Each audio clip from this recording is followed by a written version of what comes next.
is David Italian. I'm Head of Product Development at Better Shelter. We are a social enterprise that design and produce this emergency shelter, which is called Better Shelter, and Better Shelter 1.2 to be specific. It's a 17.5 square meter shelter that can be deployed for refugees, IDPs that has fled their home due to conflict or natural disaster. So if we should go inside, and I can start with a quick presentation. We are Better Shelter, social enterprise. And our mission is to improve the lives of forcibly displaced person by providing an affordable temporary shelter and a dignified, safer life away from home. The challenge that we are facing is that in our context, in conflict or in refugees or IDP situations, a local solution is most often time preferred. You want to use local building techniques, local supply chains, etc. But that is sometimes not always possible. It could be no time or capacity to source locally. The material might not be available, or due to political reasons, no permanent solution is allowed. So what we then can provide is a modular shelter solution that can be adaptable to different needs, to different usages, and it can be both in an emergency context or more durable solution that lasts over a longer period of time. It is from the beginning developed to be a family shelter, and that is the widest usage of it. But it has also been used a lot in education in terms of classrooms and child-friendly spaces. It has been used a lot in health responses, and especially now so during COVID. We have built a lot of clinics, isolation wards, pharmacies, or any type of medical unit, and then oftentimes it's been larger structures where we're joining several units together. They've also been used for communal infrastructures such as transit centers, community halls, security centers, libraries, storage rooms, staff facilities, those kind of things as well. Where we are working, this map is not fully updated, but a few locations here is from Brazil, where it's a reception center through our partner UNHCR. In Senegal, together with UNOPS, that was for climate change. In Zambia, community infrastructure together with UNHCR as well. Bangladesh, together with a small NGO there, it's been primary care clinics. Up to date, we've deployed to roughly 60 countries, and some 60,000 shelters have been deployed so far. A few of our key metrics, as I said, 60,000 shelters to more than 66 countries so far. Various usages of the shelters. In Boa Vista, Brazil, they saw the picture earlier. 440 units were installed in 14 days, so it's quickly scalable, and you can build either small amounts or large amounts quite quickly once you get the implementation going. It's withstood earthquakes, monsoons, high winds, floods, and it's also tested in a controlled environment as well as real-life environment for these climatic challenges. And in 2018, a larger M&E was conducted through UNHCR and Impact Initiative with respondents in Tanzania, Iraq, Brazil, and a few other countries that concluded that Better Shelter was the preferred solution compared to other available options. So the product itself, we will go more into the details in the virtual tour later. I'm now sitting inside of it, but it's a 17.5 square meter shelter when it's one unit, and you can join several together and then get a larger unit. It comes with a lockable door. It has 4 windows and 4 ventilations that are modular, so you can place them in various locations. It's a semi-hard and opaque plastic panel that is the cladding material, and then that rests on a load-bearing frame of high quality steel that is joined together with steel joints. It has a minimum 36-month life expectancy, although the first shelters, the prototypes built in 2014, are still being used by beneficiaries in Doloado, Ethiopia. Total weight is around 160 kilos. It comes with a solar-powered portable lamp, and assembly time is between 4 to 6 hours on a team of 4, and all the tools that you need come with a box. It's tested for high winds, passes artificial rain tests.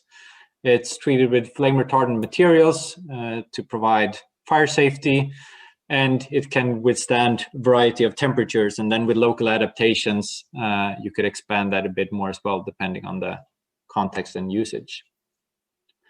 So a little bit about the solution. As I mentioned, is a scalable solution. So all necessary tools are included in the box.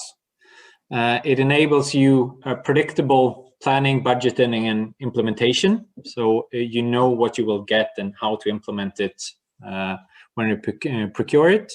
And as I said, installed in 4 to 6 hours by a team of 4.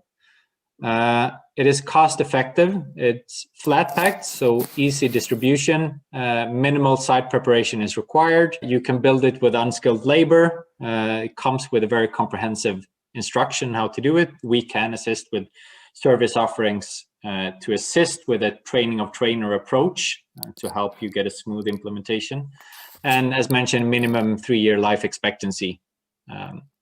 It is modular, so adaptable in size and layout, but also fit numerous different applications and usages, and it can be maintained and repaired and transformed over time, which is something that we're seeing more and more from the field right now. The main thing for the user and the beneficiary would be then that it's safe and dignified. It protects against the elements, rain, wind, and sun. Comes with vector control, with mosquito nets and flooring. Comes with lockable door, rigid steel frame, the panels, and the solar powered lamp. And it is voluminous inside. So I'm 190 tall. I can stand throughout the full shelter. So it has a high freestanding height and comes with several ventilation openings. A little bit about Better Shelter and the process that we work with is that we are striving to provide a service offering throughout the process. So we can assist you with planning and technical consultation to help adapt to the needs that our partners are having. We can assist with logistics. Oftentimes we ship to remote areas and difficult countries to ship with, and we have a good supply chain to get that working. We're shipping out of Gdansk in Poland. With the implementation, we can help, as I mentioned, with training of trainer, do implementation report, and we can also do project supervision if needed. And then after implementation, we can follow up with project follow-up, handle any issues that might occur, or do any type of reviews. And if needed as well, we have experience in doing monitoring and evaluation, maintenance, and upgrade programs as well. So that was a quick run through of us and who we are. I wanted to dive a little bit into the IKEA Foundation and the origins of Better Shelter. So it started out by a few designers from Sweden who sort of had an idea of a different kind of shelter solution for refugees. They received a little bit of funding through various funders, and this was back in 2010. And then over time, that evolved into an interesting concept, which was basically the frame at that time, which is the foundation of the shelter now. And through that, they got in contact with IKEA and IKEA Foundation, who found the project interesting. And IKEA Foundation was very much in a partnership with UNHCR, the UN Refugee Agency. And the interest from UNHCR was into developing a new type of shelter solution for refugee responses. And through this, Better Shelter was set up as a social enterprise and partnered with IKEA Foundation and UNHCR to jointly develop this new type of shelter solution. IKEA Foundation Foundation holding some type of competition to designers in Sweden at the time? Partially serendipity and partially timing coming in. So the idea started as a separate idea between a few designers and a project to develop new type of shelter solutions, and then met with IKEA, and then IKEA Foundation was set up pretty much at the same time. And was heavily involved in refugee responses. We're still in close collaborations with UNHCR and IKEA Foundation, but IKEA Foundation set up a separate foundation, which is the owner of Better Shelter, that's called the Housing for All Foundation. So we are not, and that's linked directly to IKEA, but IKEA Foundation has been heavily involved in the setup of the project. It came up with an idea of this framed solution, and that was interesting for UNHCR at the time, that looked at a freestanding structure that was durable. And early on, a prototype was built and displayed in the HQ of UNHCR in Geneva. It was inside of the main building there, and then just seeing it and trying it out firsthand sort of led to onwards. And in the beginning, it was very much of a startup. It all starts with the showcase. Exactly. I mean, prototype, and it's still the thing with sort of just design in general, and seeing is believing, and trying it is the best thing. Yeah. So eventually that grew into what I mentioned, the first product built in Doloado in Ethiopia in 2014. That was the first deployment of prototypes. It was a small number of units that was piloted in Doloado in Ethiopia, and also in Iraq, outside of Erbil in Arbat refugee camp. So those were the first piloted units built. After that pilot, the product was approved for sort of large-scale implementation, and then the full machinery was set up, the full supply chain was set up, and the specification was locked. So in 2015, the first larger amount of units started to be deployed through UNHCR's care, and most of them went to Iraq, but several other countries as well. Then a rework of the product was done in 2017, basically started in 2016. And then an upgraded product, which is then referred to as Better Shelter 1.2, was released in end 2017, beginning of 2018. And that is the current product that is now being deployed and used, and which is the one I'm sitting inside of right now.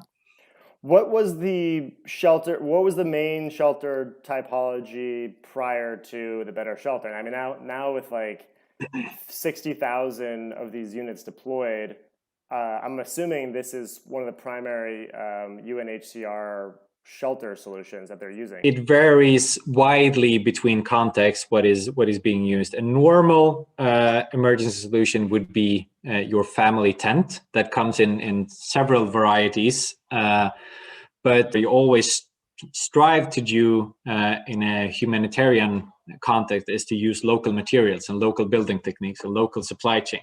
So that would be the preferred method in general, to find something locally, either house in already existing buildings or already existing shelters, or building something locally. And that could vary between a piece of tarpaulin and some building material all the way onto brick and mortar houses. So it depends a lot on the context. But up until this day, the most amount of units has been through UNHCR, and that has been part of the partnership agreement that we've had with them as well.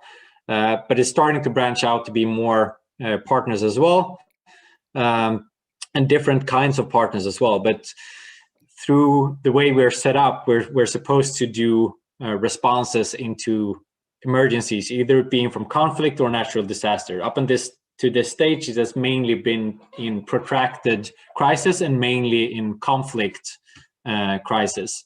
But it's changing a bit more. We have started to respond more to natural disasters, but also now during COVID, there's been a lot of responses, mainly through health.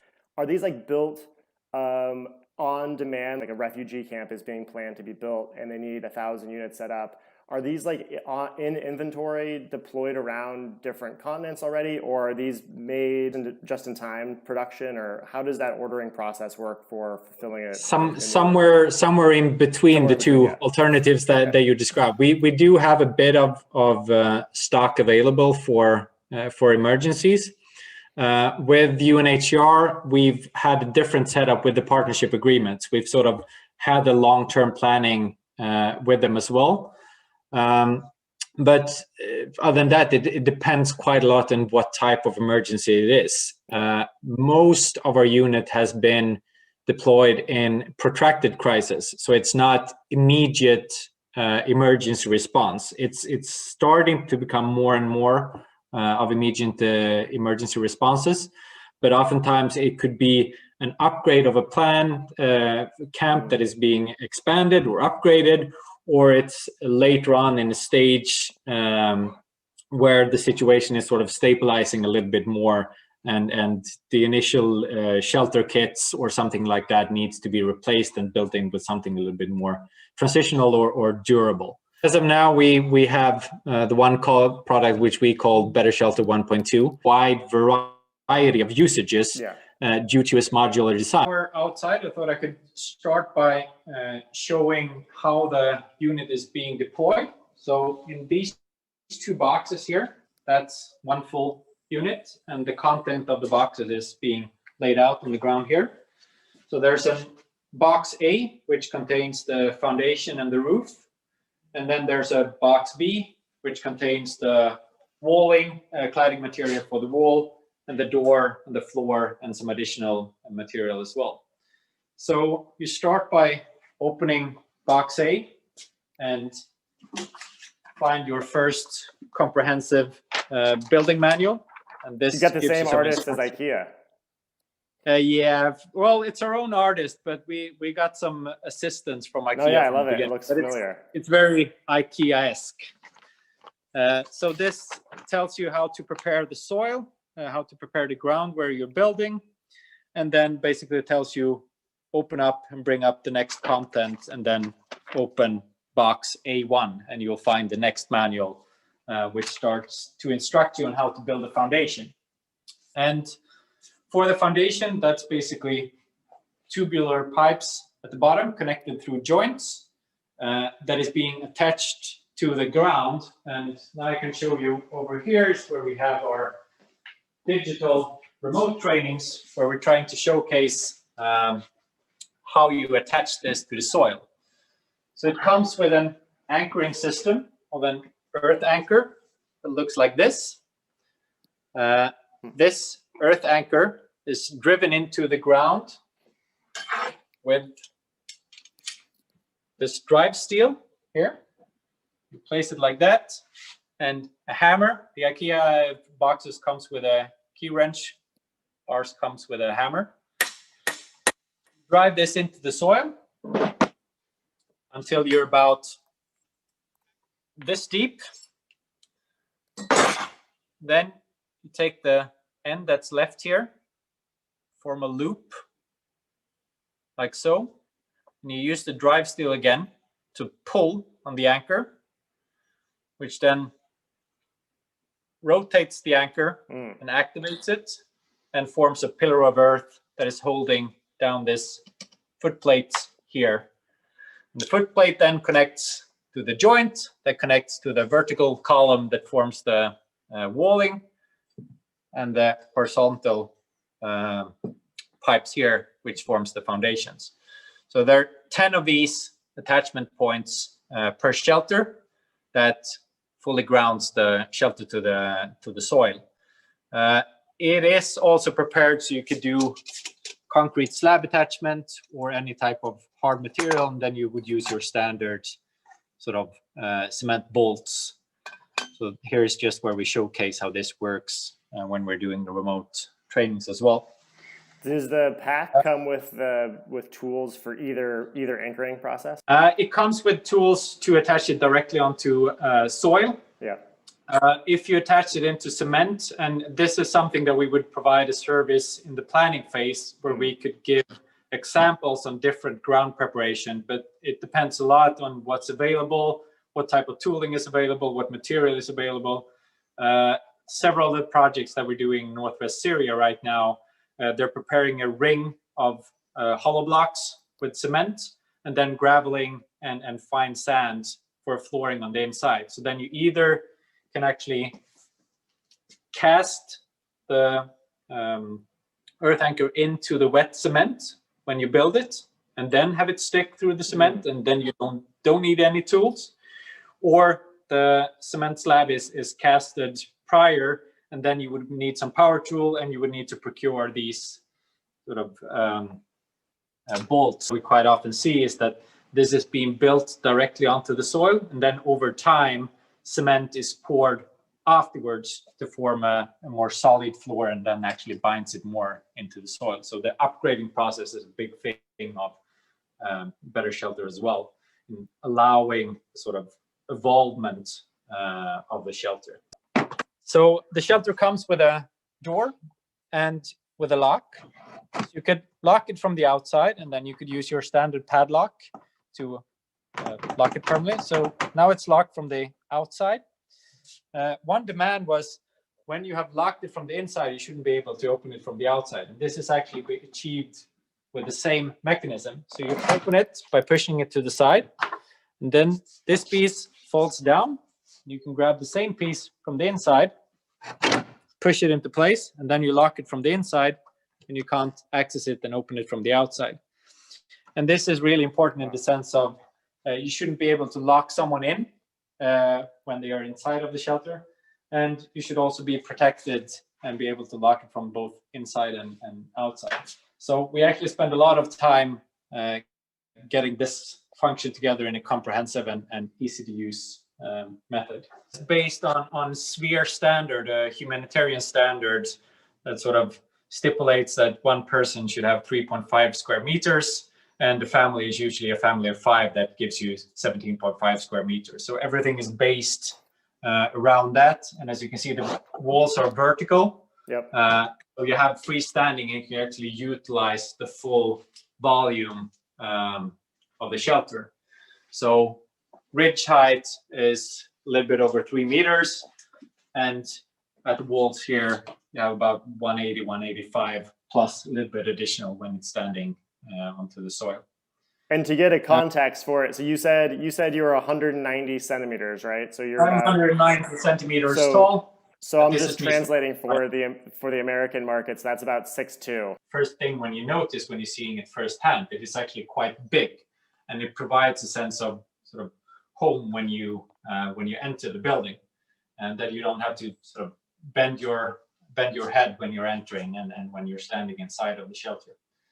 So as I said, there's 10 of these attachment points on every second of these vertical pipes.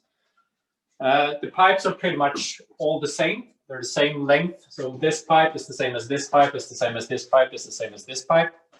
And they're all joined by metallic joint, and then stabilized with wire bracings that go across, both on the short side and on the long side.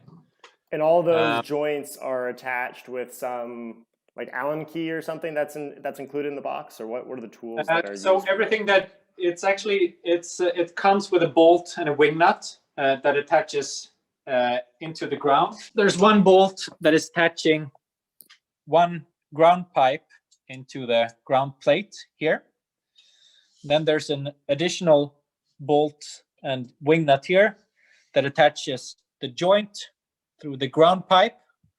And then the next pipe is just resting on top of here, which is just pressed into the joint.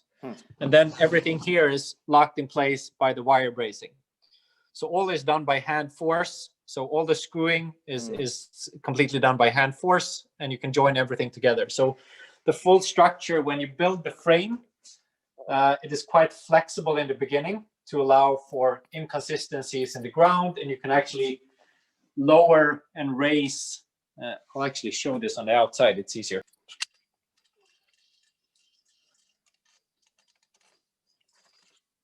Oh wow! So there's like a half a foot of differential you can do. So there's a what I refer to as the ground pipe, which is driven into the ground with this ground spear. So you hammer this down. You use a template that you lay out.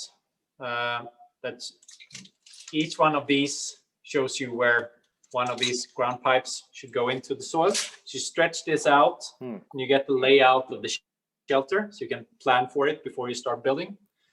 You drive one of these ground pipes into the soil. That gives you some stability from side forces. This pipe is then connected to the ground plate. Ground plate is connected via the ground anchor into the soil. And then this is then the junction that is added on top of the pipe. And then there's a few holes here, so you can level it and adapt for inconsistencies in the ground. So if this happened to be slightly lower than the next one, you just attach it a little bit higher, so you get the ground foundation being leveled completely and can take care of the small inconsistencies in the soil. If you're doing it on a concrete slab, you won't have this issue, obviously. The rest is sort of pulled together via the wire bracing, and then everything gets locked fully into place when you tighten the wire bracing and you start putting the panels on. And the panels is probably the most sort of technical part of the design. It is specifically designed for this purpose. And an early requirement that came in was that the panels should have what was described as knockiness, meaning when you knock it, you should make a sound. If you're doing a shelter with fabric, it doesn't provide the same sort of feeling of home. And we strongly believe that this is actually something that makes this feel maybe more of a permanent home rather than just a shelter, that it actually has this sturdiness, even though the material is very lightweight. And it is an extruded foam in the middle with closed cells. That then gets laminated with a foil on the inside with UV properties. And on the back side, there's a mesh material to give it stability and flexibility. It's a quite thin material. It's about 5-6 millimeters thick with foam. So the insulation properties are not massive on this one. And in order for it to withstand sort of cooler temperatures, you would need either active heating or additional insulation.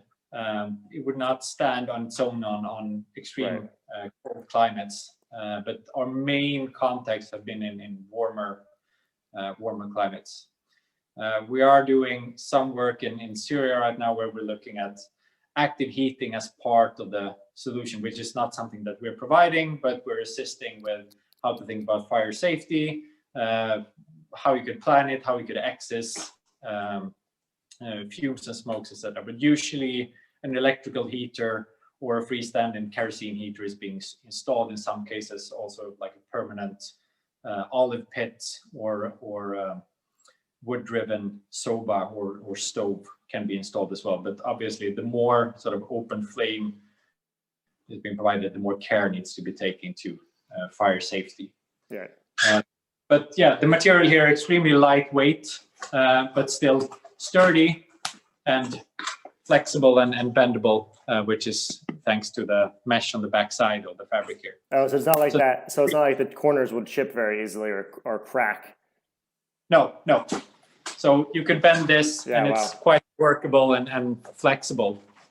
The production method, it comes extruded as flat sheet, and then they are being heated and vacuum formed into shape, and cuts are made for holes for the screws and bolts and cutouts for windows and ventilation openings. And then when you attach the panels, you start with a roof up here, start from one end and then overlap, go over to the other side and overlap back there as well. And then we worked a lot with rainproofness. So finding how many attachment points are needed. There's you can see it slightly here on the wall panel that there's, actually you can see it more. over here. So we form channels, so any excess water that come in the overlap gets sort of steered out and come back out again. And the corners are covered with this plastic profiles. But all is attached with the same nuts and bolts, as you can see here. So that's a plastic cap. That's a plastic cap over the bolt. It's plastic. Oh, I was wondering what that was. So this is the screw with a plastic gasket to prevent rainwater from entering, and then a nut on the other side. So this attachment technique is used throughout the shelter to attach the panels. Oh, so that's just like a bag of these exact standardized. Exactly. So there are some 700 of these screws and nuts that are used to attach the full shelter, and it's a very repetitive building process. So once you learn how to do the first panel and then the second one, it just keeps on going, which leads to this very fast implementation time and very predictive. Once you get work going, it's very efficient, and it's sort of, it just keeps going on and on and on, and it's the same type of process when you get it up. It's designed in a way so anyone could build it, and basically, since it comes with a manual in the box, you can basically just open the box and follow the step-by-step building process. In our type of responses, oftentimes it would be an implementing partner that is doing the building, and then we usually provide a training of trainer, which we are now then doing digitally, and we did physically on site before, but that is more related into how could they implement a large amount fast, how would the layout, how much labor do they need to get them built, and often that time that is sort of having one supervisor divides it into smaller teams, and then one trainer, one supervisor could easily monitor maybe 4 to 6 units being built simultaneously. And it's quite easy to just go in afterwards and check for any mistake and correct those afterwards. And this is what we're now doing remotely, where we ask for the partners that are implementing just to send us 1 or 2 pictures, and quite easily we could just zoom in and see whether or not there are any mistakes made, and then ask them to correct it. So it's quite easy. You're standing in front of a window panel too. So is that a separate piece? Yeah. Or is that just what is that? Is that just? No, it's a separate piece. So, well, size-wise, this wall panel is exactly the same as the window panel. For one shelter, 4 of these panels come with a cutout for the window, and then this plastic part is attached as the window. It comes with a flap to be able to close it, and also with a pesticide-treated mosquito net, since we operate in several malaria or dengue fever areas. 4 of these come with each shelter, and then there's 4 ventilation, which has sort of the same attachment process up on the 2 top gable panels, so 2 on each side, to allow for ventilation for the hot air to rise and then being ventilated out. And those also come with a covering, so you can have it fully closed, partially open, or fully open. What is the flooring that's in there, or what's the flooring that comes with it, or what's it typically on? It comes with a flooring, which is a piece of tarpaulin. Here's just for showcasing, we've cut out a small strip. So it's a piece of tarpaulin that you lay out as the final step of the build. And then you're utilizing the screws and the brackets on the inside here to attach it. So from the inside, where the panels, both in the roof and on the walls, these screws that are attached by hand, and this bracket attaches over the pipe. So throughout the building process, it's usually one person standing on the outside, putting up the panels, putting in the screws, and from the inside, there's another person working and putting on the brackets and attaching the screws. So simultaneously, one person is on the outside and one person is on the inside, and you work from one side to the other. This is water sealed just by the way it's overlapped and screwed together. Yeah, so the way it's overlapped, so basically the roof panels are all the same.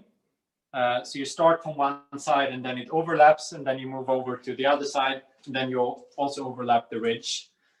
Since we have a slanted roof here, most of the water is going downwards, obviously. But as I showed you, the small stripes and the screws itself and how they're being joined together prevents water from entering from the roof. The main issue has been getting it waterproofed in the walling, which was a longer process in being able to find a technique that's simple, since the overlap is now in this direction. But it's being achieved by the overlap as well as those additional channels. That is sort of any water that enters goes back out again. And then at the bottom, we have the floor on the inside, and on the outside, there is a mud flap sticking out at the bottom. What we usually recommend is cover this bottom piece with some soil. And if you build it directly on soil, usually dig a drainage ditch, use the excess material from here to cover the mud flap, both for vacuum control and for flooding control. And preferably, the full shelter should be built on a plinth or some sort of raised floor, but that's part of the ground prep. How did you settle on the foam, I guess the material that you chose? I think basically started with a frame. So designing something that was self-standing and had an attachment system to the soil. So one of the early tests was actually just being able to hang and do a pull-up in the frame structure. And that was the thing that struck interest at UNHCR at the first instant, that the frame itself was so sturdy and so easily designed. At that stage, looked at both aluminum and steel options, but weight to cost ratio then landed on galvanized high strength steel, which are both in the tubes and in the joints. And then working with a lot with sort of delicate engineering to be able to have a very fine tolerance structure. So we have a really tight fit in the joints. There's some heavy machinery manufacturing these joints. So they're simple, but as you are aware, simple design is not always easy design.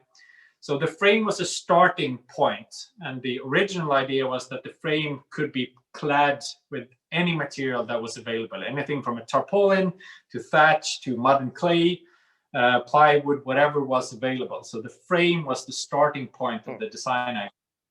And then later on, requirements came on as to adding some sort of cladding material that was and sort of had that knockiness to it. And that led through looking at foams and getting the volume down and getting the weight down.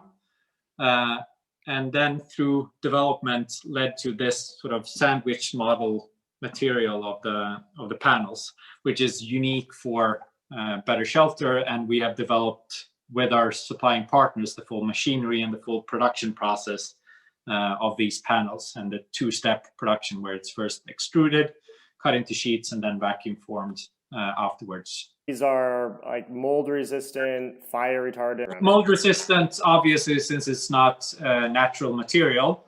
So they won't rot. They won't. I mean, which could be a problem with some of the canvas type solutions in tents, for example. With fire retardants, there was a lot of work going on throughout the iterations between the first version and the second version. So there are flame retardant properties in both the foil, the foam, and the mesh on the inside, as well as the curtain divider that comes with the shelter here as well, the room partitioner. But what was also done was there are no real fire regulation standards in refugee context. So Better Shelter, together with UNHCR, has developed a sort of standardized testing method to evaluate burn properties and fire properties of an emergency shelter. So even though the material itself is fire retardant, if I would hold the lighter to it, it would sort of self-extinguish afterwards due to the material properties. The main problem is what you put inside of the shelter, which would be for any type of shelter or for any type of house. Burning part, the fire starts with whatever material you have inside. So what we then worked with was trying to get a controlled fire process where in the case of a fire has started and it's out of control and it's not sort of extinguishable, first we're providing enough safe escape time in order to get out of the shelter in case you can't get the fire out.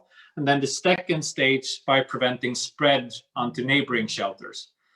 So these comes with additional guidelines of the shelter and the properties of materials. It is designed in a way so we not just contain the heat inside, but actually getting a controlled sort of fire process in case a fire starts.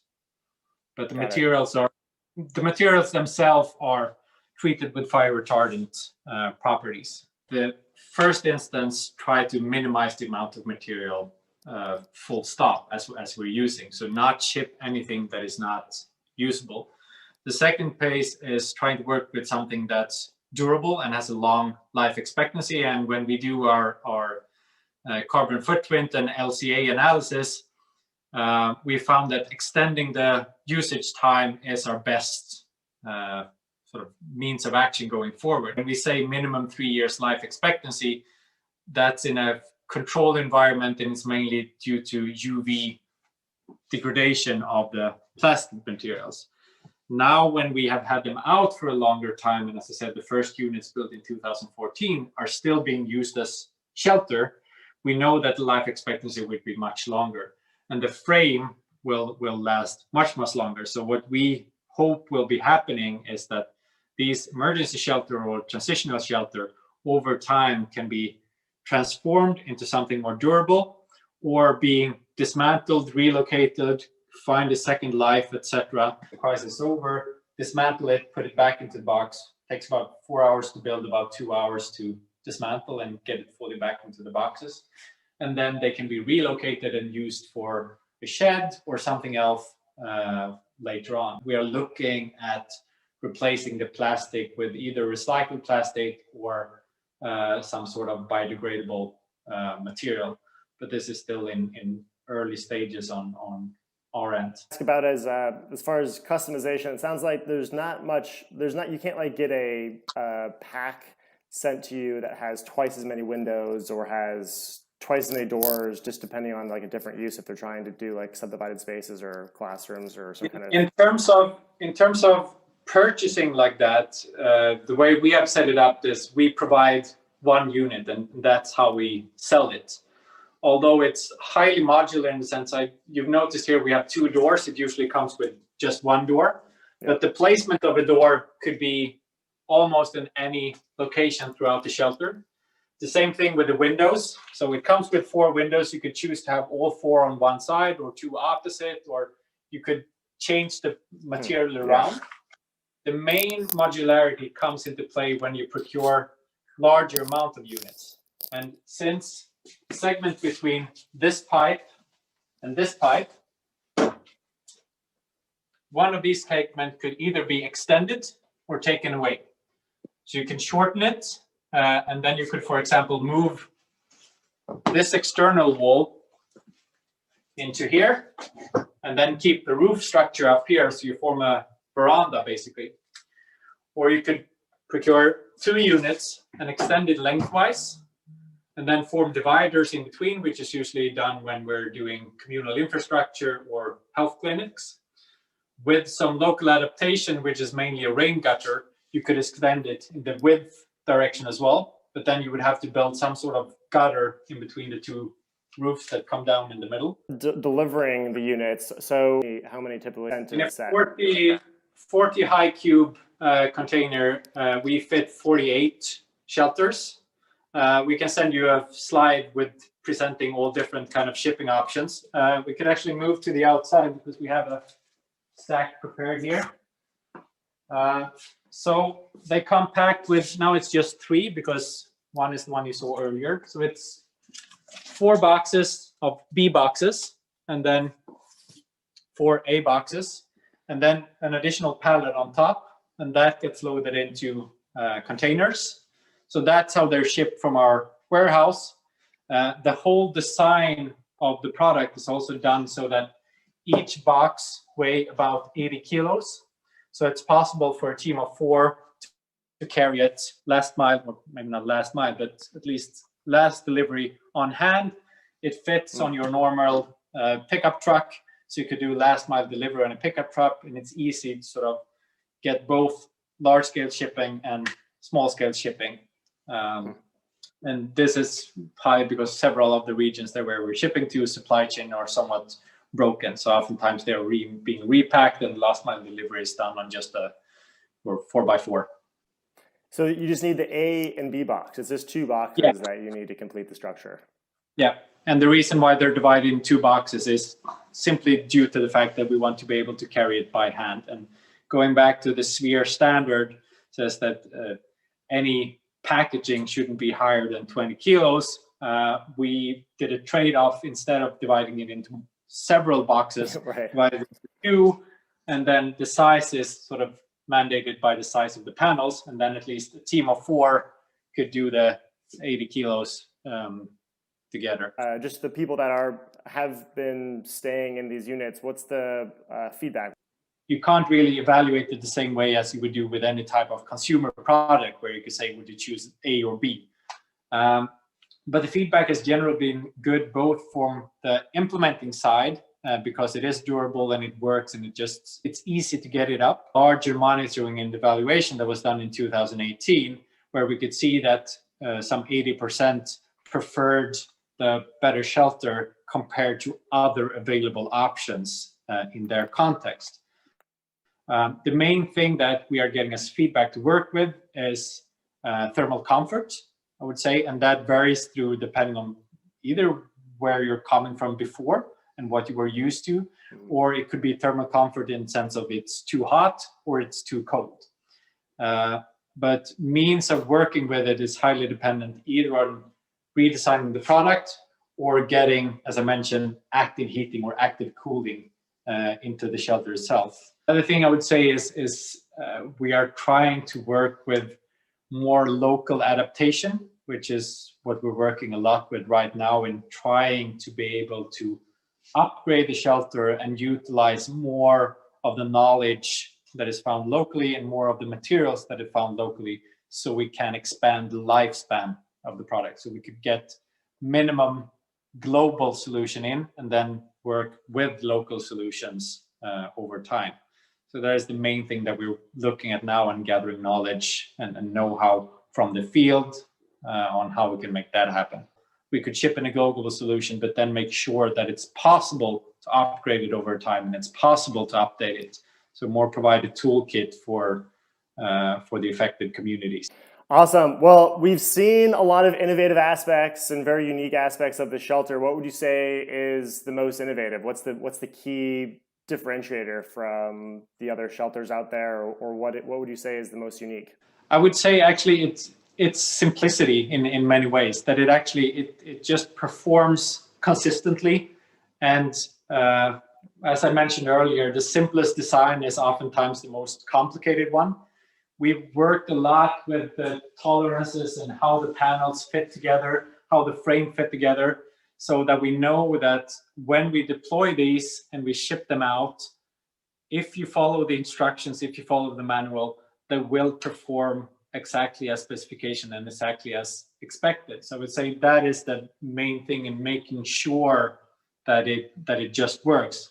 From a technical perspective, and this is me personally being an engineer and designer, is the panel is quite interesting. It's an interesting development in finding something that's so durable and so long lasting at the cost that it comes, but still with so much durability. It lives through harsh climate, and it's done by this thin material that just fits and works every time. How we can get waterproofness, how we can get insulation, protection from wind and weather, and then at the same time provide the sense of safe and dignified home. That's more from a designer perspective that I like that aspect. David, I really appreciate the tour today, and thank you so much for showing us the Better Shelter 1.2. It was great to see the ins and outs of this and hear more about the background of it. Thank you for having us. It was nice talking to you.